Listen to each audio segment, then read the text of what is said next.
ለምን አስተማርክ ብሎ እንዲህ አይነት ግፍ መፈጸም የአማራ ህዝብ ነፃ ከወጣ ነፃ መውጣት ያለበት ከፋኖ ነው። ንግድና ነጋዴ መሃል ሀገር እንዲከብር ምስኪኑ ያገሬ ገበሬ በየገጠሩ እንዲደበደባል መምህሩ እንደዚህ ክብሩን ያጣል።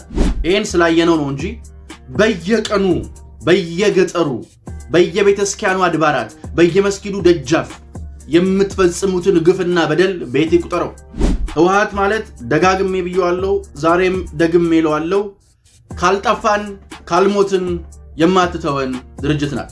እነኚህ ሰዎች እነሱ ባሰቡትና በፈለጉት ጊዜ የኢትዮጵያን መንግስት ግጭት ውስጥ ያስገባልናል ብለው ያሰቡትን ሁሉንም ነገር እየሞከሩ ነው። ህወሓት ማለት የሚጠላትን ሀገር ለ27 ዓመታት የመራ አስማተኛ ጠይ ነው። የሚጠላትን ሀገር ነው የመሩት እየደበራቸው። ለምን እንደሚዋጋ ለማን እንደሚዋጋ የሆነ ቀን ግን 4 ኪሎ እንደሚገባ የሚያስብ 4 ኪሎ ስምህ ነው ወይ ከሳና ግባ 4 ኪሎ ካልሆነ እንዴት ይሆናል? ሰላም ጤና ይስጥልን ውድ ዮሐንስ ኮርነር ቤተሰቦች እንዴት አላችሁ? እንዴት ከረማችሁ? እንዴት ሰነበታችሁ? ይህ ዮሐንስ ኮርነር ነው። ዮሐንስ ኮርነር ዛሬም ዳግም ተመልሶ መጥቷል። ዛሬም ለተወሰኑ ደቂቃዎች በተወሰኑ ርዕሰ ጉዳዮች ላይ የምንነጋገር ይሆናል። ዛሬ የምንነጋገርበት ርዕስ እንግዲህ ህወሓት ወደ ኤርትራ፣ ህወሓት ወደ ሻዕቢያ የፋኖ እጅግ አጸያፊ ተግባርና ጠቅላይ ሚኒስትር አብይ አህመድ ምናልባትም ወደ ዳግም ውጊያ ፊታቸውን ይመልሱ የሆነ የሚለው ነው። ዮሐንስ ኮርነርን ላይክ፣ ሼር፣ ሰብስክራይብ አድርጋችሁ መጀመራችሁን እርግጠኛ ሆኖ መልክታችን ነው። እንግዲህ ከሰሞኑ በኢትዮጵያ ፖለቲካ ውስጥ ጦሙን የማያድረው የኢትዮጵያ ፖለቲካ አጀንዳ ምናልባትም በሴረኞችና በሴራ ፖለቲካ ብቻ በተካኑ ሰዎች የተከበበው የኢትዮጵያ ፖለቲካ አሁንም ሴራው እንደ ማር እየተቆረጠ፣ ሴራው እንደ ጢስ አባይ ፏፏቴ እያስገመገመ እየፈሰሰ፣ ሴራው ሞልቶ እንደሚንፈቀፈቅ ውሃ እየተንተከተከ አይኖቻችን እየተመለከቱት ይገኛሉ። ፋኖ እጅግ ጸያፍ እጅግ አጸያፊ ተግባርን ፈጽሟል። የህወሓታውያን ጀነራሎች በምስኪኑ የአማራ ህዝብ ላይ ከፈጸሙትና ካስፈጸሙት ግፍና በደል በላይ ዛሬ የአማራን ህዝብ ነፃ እናወጣለን እያሉ ካሉ አካላቶችን በመጋለብ ከባዱን ግፍ እያስፈጸሙበት ይገኛሉ። እጅግ ጸያፉን በደል እያስፈጸሙበት ይገኛሉ። አስተማሪው ወፍ ተማሪው እባብ የትምህርት አይነት በደረት መሳብ እንዳለው ገጣሚ ነገሩ የጉርምቢጥ ነገሩ የተገላቢጦሽ ሆኗል። ይህን ቪዲዮ ተመልከቱት። የኛ ወንድም አስከሬን ዘርግተዋል ከአስፋልት ላይ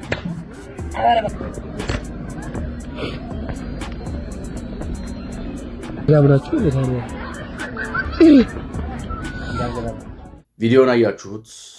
እንዲህ የሚደረገው መምህር ነው። መምህር እንዲህ አይነት ጸያፍ ግፍና በደል የሚፈጸምበት ለምን አስተማርክ ነው። ለምን ፊደል አስቆጠርክ ነው። ለምን ሃስባልክ። እኛ ከመከራ ዋይ ብሎ እንዲማር የምንፈልገው ለጋ ህፃናት አንተ ለምደን ከፊደል ሀ ብለው እንዲማሩ ታደርጋለህ። ዶክተር አብይ ወዱ አይደለም የድንቁርና ጌቶች አላቸው። እነዚህ የድንቁርና ጌቶች ብቻ አይደሉም፣ የድንቁርና እናቱም አባቱም ጭምር ናቸው። ለምን አስተማርክ ብሎ እንዲህ አይነት ግፍ መፈጸም የአማራ ህዝብ ነፃ ከወጣ ነፃ መውጣት ያለበት ከፋኖ ነው። የአማራን ህዝብ ነፃ ማውጣት ያለብን ከነኛ ኃይሎች ግፍ፣ ግፈኝነት፣ በደል ጭምር ነው። ምን አይነት ጭካኔ ነው? ምን አይነት ግፈኝነት ነው? እጅግ ያሳፍራል፣ እጅግ ያሳዝናል።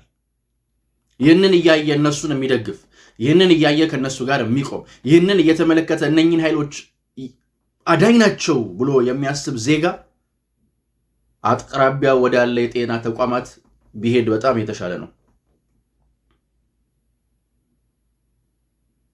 ሴት ሲመቱ አየናቸው።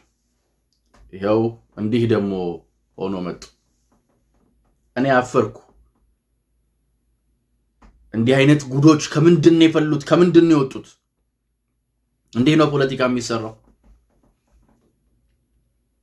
እነኚህ ኃይሎች ይህን ሁሉ ግፍ በአማራ ህዝብ ላይ የሚፈጽሙት የሆኑ ባለሀብቶች መሳሪያ እንዲያሻሽጡ፣ የሆኑ ባለሀብቶች ኮንትሮባንዳቸውን እንዲነግዱ፣ የሆኑ ወንበዴዎች ነፃ እንዲወጡና እንዲወጡ ብቻ ነው። ከዚህ ሁሉ ጀርባ የባለሀብቶች እጅ፣ ከዚህ ሁሉ ጀርባ የምታዩት ፖለቲካዊ ጨዋታ ብቻ አይደለም፣ ንግድም ነው። እሺ የንግድም አንዱ የነጋዴዎች ስልትም ከሆነ ሰነባብቷል። እጃችን ላይ የሚገቡ ሰነዶችን በሙሉ እዚህ አምጥቼ ብናገር ምናልባት መዘዙ ብዙ ይሆናል እንጂ ማስጣት ይቻላል። እነማን ከዚህ ጀርባ እንዳሉ፣ እነማን ይሄን እንደሚያስደርጉ። ንግድና ነጋዴ መሀል ሀገር እንዲከብር ምስኪኑ የሀገሬ ገበሬ በየገጠሩ እንዲደበደባል፣ መምህሩ እንደዚህ ክብሩን ያጣል። እንግዳ ሲመጣ እግር የሚያጥበው የአማራ ህዝብ እንዲህ አይነቶቹን ባህልም እሴትም ወግም ትውፊትም ማንነትም የማያውቁ ደናቁርታ በቀለ ቢባል ማን ያምናል? ደግነቱ ዘመኑ የዲጂታል ዘመን ነው። ያስቀምጥልሃል ግፍህን፣ ያስቀምጥልሃል ይዞ እቺን የሰራሃትን ነውር፣ እቺን የሰራሃትን ግፍ፣ እቺን የሰራሃትን በደል፣ እቺን የሰራሃትን ብልግና፣ እቺን የሰራሃትን የነውር ጌጥ ታገኛታለህ። ባለጌ ሁሉ ባለጌዎች፣ ሌላ ምንም ቃል የለኝም ለእናንተ።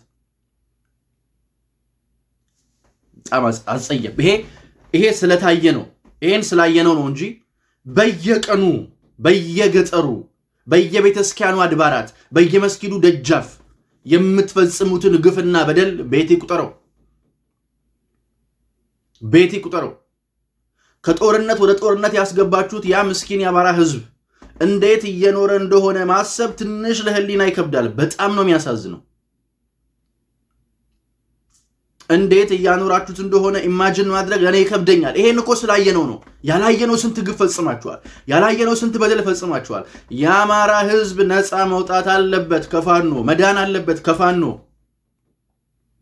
ማንም ኢትዮጵያዊ የአማራን ህዝብ እንደ ወንድም ህዝብ፣ እንደ እህት ህዝብ፣ እንደ እናት እንደ አባት የሚያይ ከመከላከያ ሰራዊት ጎን ቆሞ ህዝቡን ከዚህ አረመኔ ድርጅት ነፃ ማውጣት አለበት። ነፃ ያውጡም። ለህዋታውያን ገቶቻቸው ተገርደው ነው ባይዘዌ ህዋቶች እጃቸውን አርዝመው በዚህኛው በኩል እስከ ዋግምራ በወዲያኛው በኩል እስከ ሳምሪ የሚባለው ታጣቂያቸው ድረስ የተሻገሩ የአማራ ህዝብ ላይ ግፍ እንዲፈጽሙላቸውና እንዲያስፈጽሙላቸው የሚፈልጓቸውን ኃይሎች እያደራጁ ነው። እነ ምሬ ወዳጆ በዋግምራ በኩል ከነ ምግበይ ጋር ይገናኛሉ። ታደሰ ወረደም ወርዶ የነ ምግበይን እግድ አንስቷል። ህወሓት ማለት ደጋግሜ ብየዋለሁ፣ ዛሬም ደግሜ እለዋለሁ፣ ካልጠፋን ካልሞትን የማትተወን ድርጅት ናት።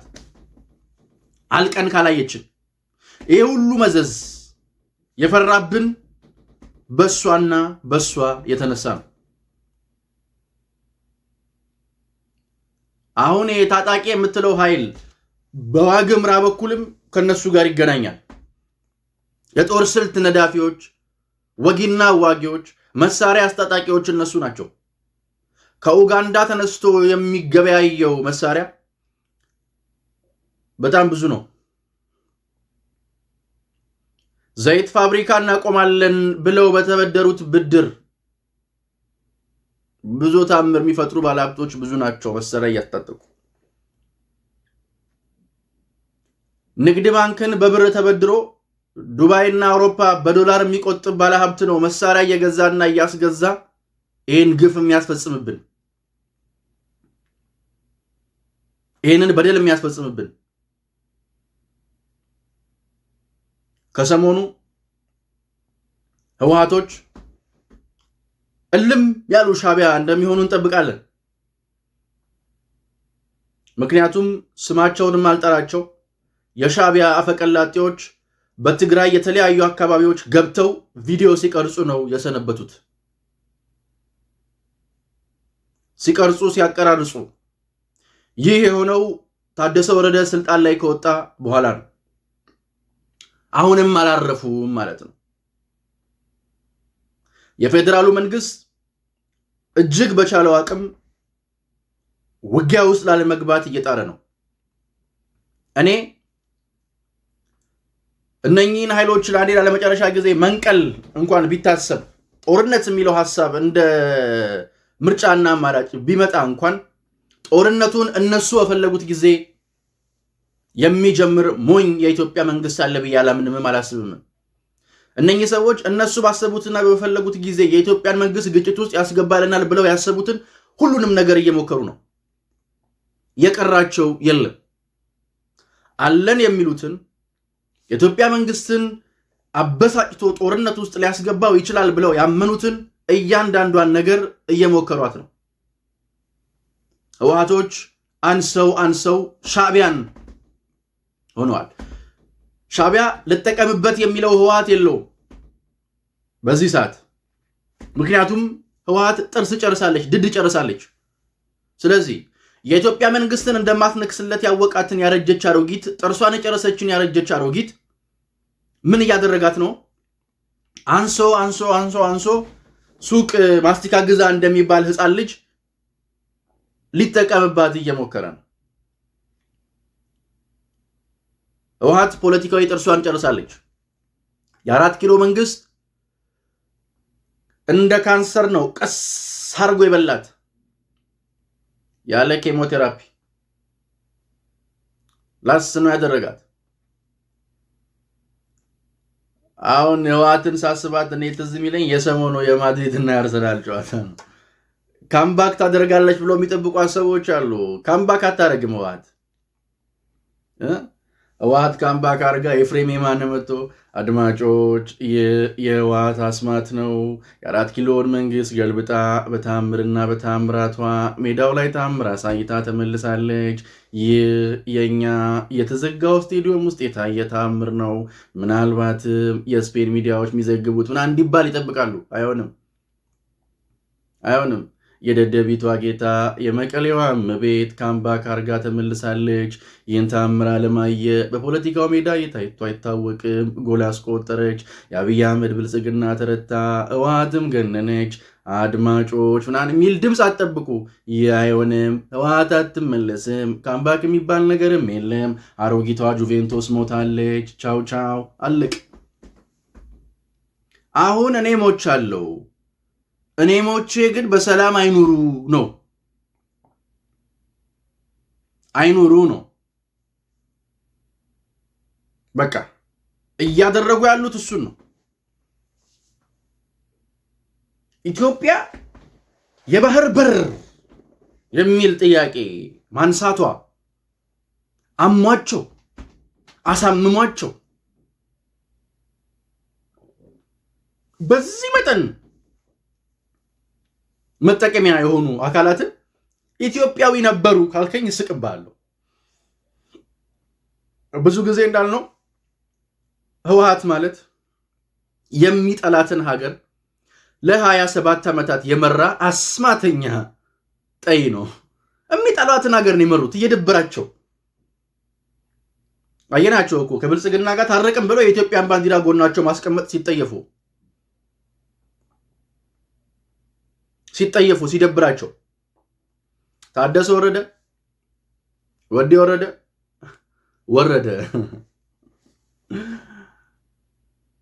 ወረደ በቃ። ግን አሁንም ቆም ብለው ማሰብ ያለባቸው ይመስለኛል። የእያንዳንዱ በሰሜን በኩል ያለ በሽታ ማህደር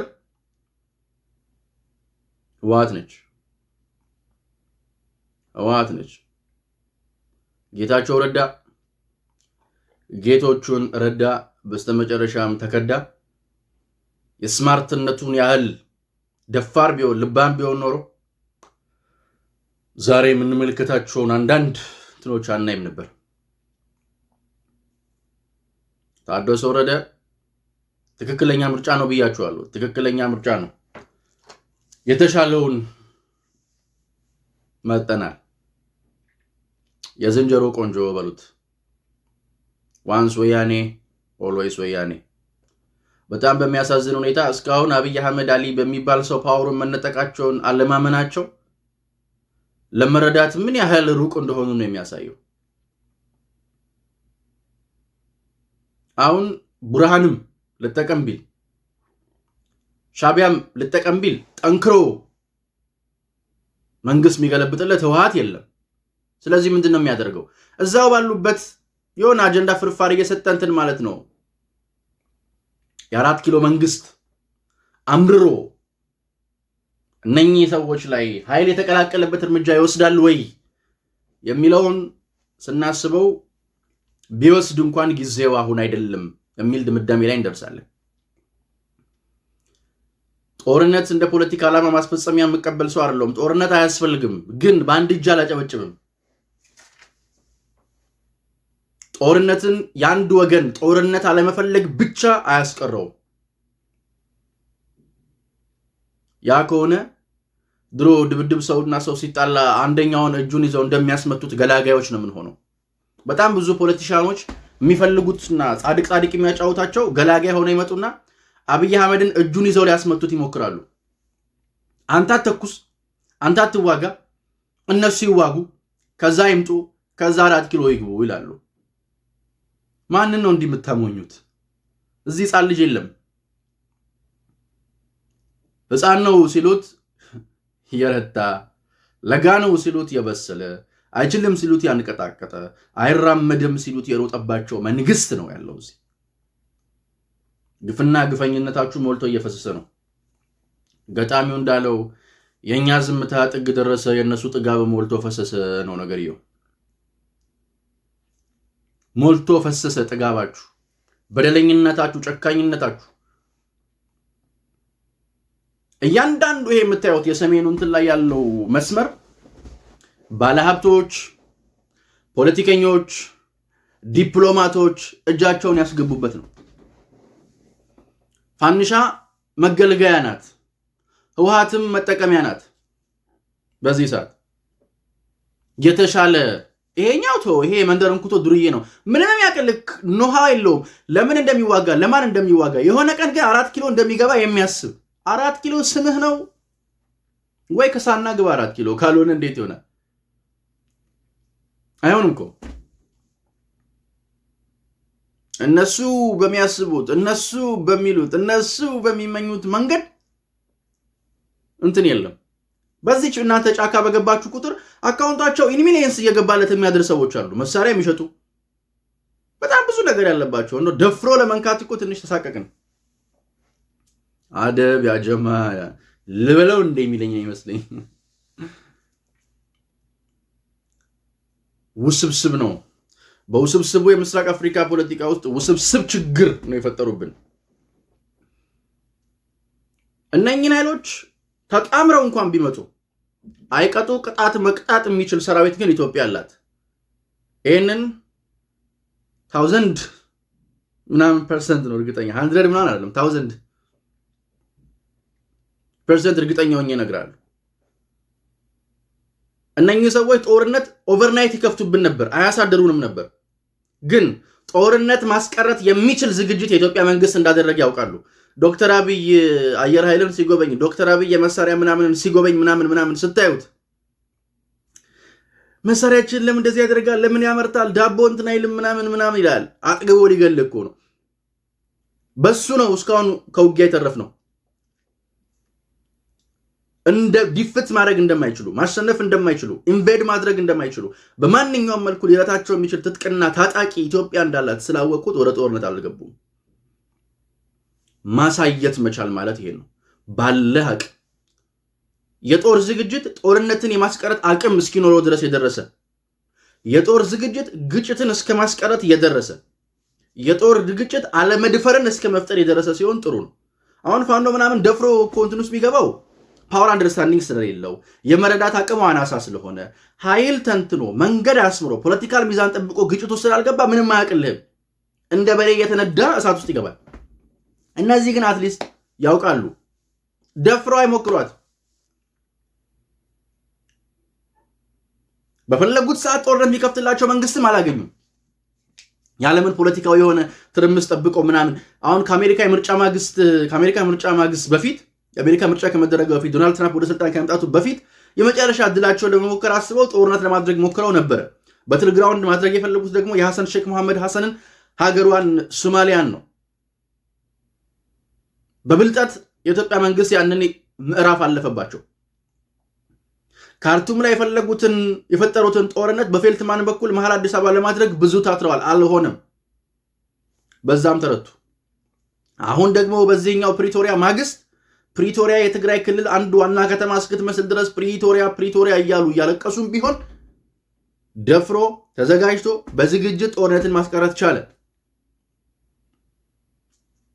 ስለዚህ ነገሩ ወሰብሳባ መሆኑን ነገሩ የተሰናሰለ መሆኑን በማስተዋል ማየት ያስፈልጋል። ዝም ብለን አቀለን የምንመለከተው ዝም ብለን እንደ ተራ ጉዳይ የምንነጋገርበት ዝም ብለን ይሄ ነገር ቀላል ነው ብለን የምናስበው አይነት አይደለም። በጣም ውስብስብ ነው። ከቢዲዩ ነው የሚለው ትግሬ። በጣም ውስብስብ ነው